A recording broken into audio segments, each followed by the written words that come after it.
અન્ય પોલિટિકલ પાર્ટીઓ પ્રયત્નો કરે છે પણ એવો સફળ થયા નથી અને બધામાં અમે પરિણામ આપીએ છીએ।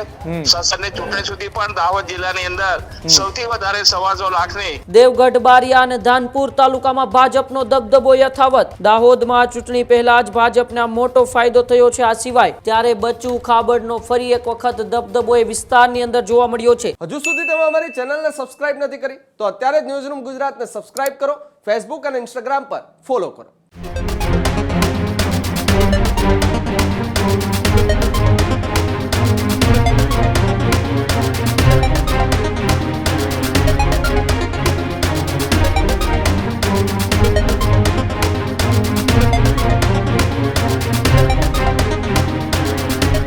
સમાચારોમાં આગળ વાત કરીએ તો સમાચાર દાહોદથી સામે આવી રહ્યા છે, જ્યાં દાહોદમાં પણ ભાજપનો દબદબો જોવા મળી રહ્યો છે। આજે જ્યારે ફોર્મ ખેંચવાનો અંતિમ દિવસ હતો ત્યારે દાહોદમાં પણ જોવા મળ્યો ભાજપનો દબદબો। દેવગઢ બારિયા અને ધાનપુર તાલુકામાં ભાજપનો દબદબો યથાવત। પૂર્વ મંત્રી બચ્ચુ ખાબડના વિસ્તારમાં ભાજપનો ભગવો। 37 પીપેરો જિલ્લા પંચાયત સીટ પર ભરતસિંહ વાખડા બિનહરીફ થયા છે। ભરતસિંહ વાખડાએ ત્રણેય પાર્ટીમાંથી ફોર્મ ભર્યા હતા। દાહોદમાં ચૂંટણી પહેલા જ ભાજપને મોટો ફાયદો થયો છે। આ સિવાય ધાનપુર તાલુકાની બેઠક પણ બિનહરીફ જાહેર થઈ છે, તો રામપુર તાલુકા પંચાયત સીટ પણ બિનહરીફ થઈ ગઈ છે। લીમેધરી અને ગડા સીટ પર પણ ભાજપનો કબજો જોવા મળ્યો છે। કુલ 4 તાલુકા પંચાયત બેઠકો પર બિનહરીફ ભારતીય જનતા પાર્ટીની જીત થઈ છે। ધાનપુરમાં બચ્ચુ ખાબડનો રાજકીય દબદબો છે તે યથાવત જોવા મળી રહ્યો છે।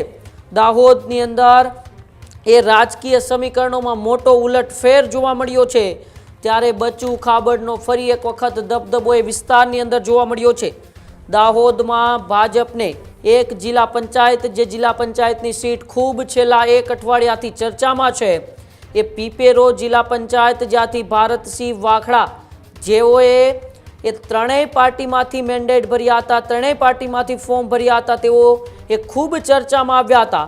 ત્યારે ત્રણેય પાર્ટીમાંથી ફોર્મ ભર્યા બાદ તેઓ ભાજપના એક મેન્ડેટ ઉપર ઉમેદવાર હતા અને આ સિવાય 2 અપક્ષના ઉમેદવાર પણ સામે હતા। પરંતુ આજે જ્યારે ફોર્મ ખેંચવાનો અંતિમ દિવસ હતો ત્યારે બંને ઉમેદવારોએ ફોર્મ પરત ખેંચતા ભારતસિંહ વાખડા છે તે અત્યારે બિનહરીફ થયા છે। તો સાથે સાથે દાહોદની અંદર ધાનપુર તાલુકો છે તેમની બેઠક પણ બિનહરીફ જાહેર થઈ છે, તો રામપુર તાલુકા પંચાયતની સીટ પણ એ બિનહરીફ થઈ છે।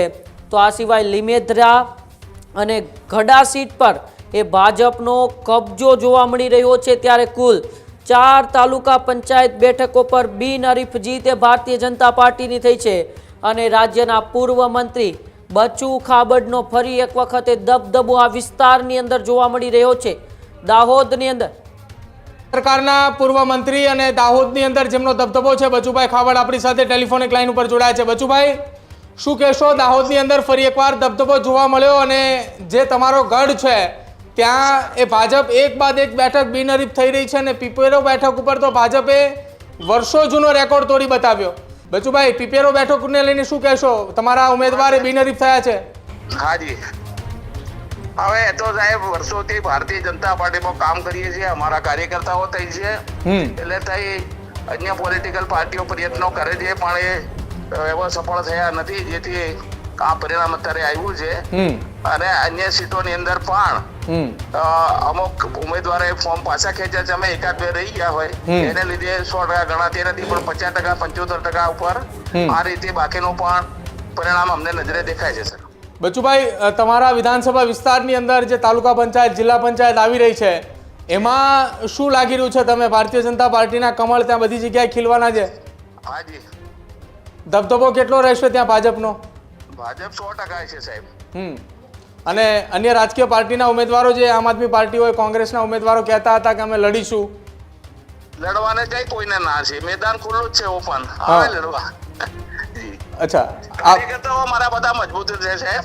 25 વર્ષથી અમે મારા મતક્ષેત્રની અંદર 100% સરપંચ, તાલુકા સભ્યો, જિલ્લા સભ્યો અને બધામાં અમે પરિણામ આપીએ છીએ। સંસદની ચૂંટણી સુધી પણ દાહોદ જિલ્લાની અંદર સૌથી વધારે 125 લાખની લીડ અમે આપીએ છીએ। ભાજપથી ભરપૂર અમારો મત વિસ્તાર છે સાહેબ। બિલકુલ બચુભાઈ, આભાર વાતચીત કરવા બદલ। તો આ હતા રાજ્ય સરકારના મંત્રી બચુ ખાબર, જેમણે કહ્યું તેમના વિસ્તારની અંદર એ દબદબો એ સતત તેમના કાર્યકર્તાઓનો, અને જેના કારણે પીપેરો બેઠક.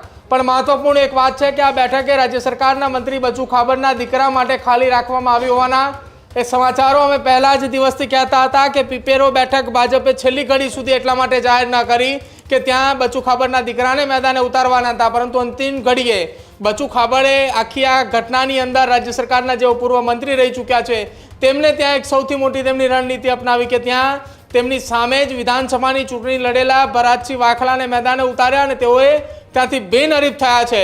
તેમના વિસ્તારની અંદર મોટાભાગની બેઠકો એક બાદ એક બિનહરીફ થઈ રહી છે. જિલ્લા પંચાયત અંતર્ગત આવતી હોય, તાલુકા પંચાયતની હોય, એ તમામ બેઠકો બિનહરીફ થઈ રહી છે. અને દાહોદની અંદર ફરી એક વખત જે ચર્ચાઓ છેલ્લા કેટલાક સમયથી ચાલતી હતી કે આમ આદમી પાર્ટી અને કોંગ્રેસના નેતાઓ ત્યાં જોર કરતા હતા, તેની વચ્ચે દાહોદમાં એક બાદ એક બેઠકો બિનહરીફ થઈ છે.